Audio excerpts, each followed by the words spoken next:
Two-tiered wedding cake tayo for this video. Hi ka-AZ! Another day na naman and another order and another vlog na naman. Dito ipapakita ko to sa inyo paano ko i-assemble yung two-tiered cake. At syempre, bago tayo magsimula, dapat naka-prepare na yung lahat. At saka, importante yung paghugas ng kamay bago gumamit ng gloves. Yes po, gumagamit talaga ako ng gloves sa pag-assemble ng mga cakes kasi hindi ko gusto yung hinahawakan yung cake na walang gloves. Na kahit nakapaghugas na ako ng kamay, ang size pala ng cake na to ay 7x6. And then, yung flavor is chocolate moist cake. And then, yung filling ay mocha cream filling. And for the filling, gumagamit po ako ng ACC whipping cream na nilagyan ko ng chocolate ganache. And then, the chocolate flavored ng ACC. And then, nilagyan ko ng a little bit of mocha flavored ng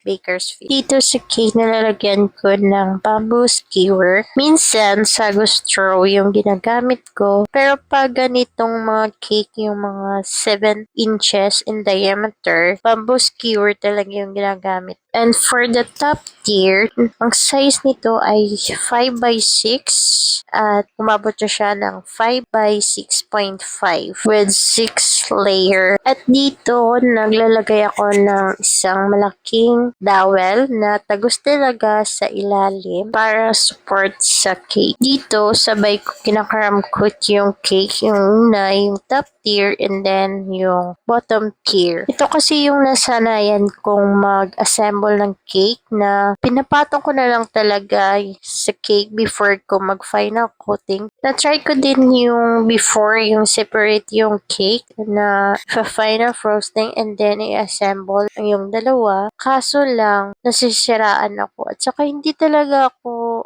hindi ako nagagandahan. Kasi final frosting na yun eh. Pero ito, gamay na gamay ko na talaga. Dito, nagpa-final coating na ako ng all white lang talaga. Kasi yung theme na to, ng wedding cake na to ay maroon. Wala naman ng sense si client ng design. So, ito naman tayo sa ikaw na bahala.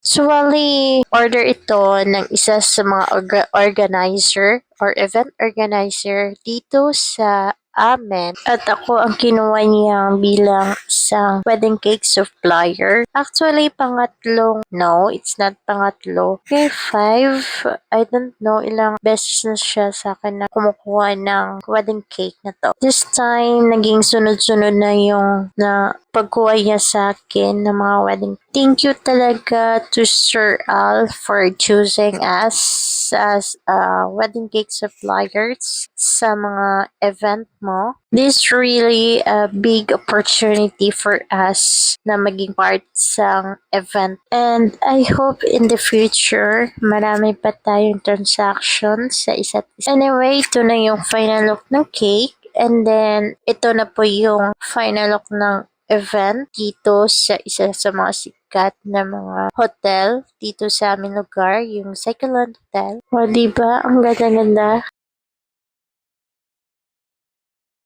Thank you for watching. Bye!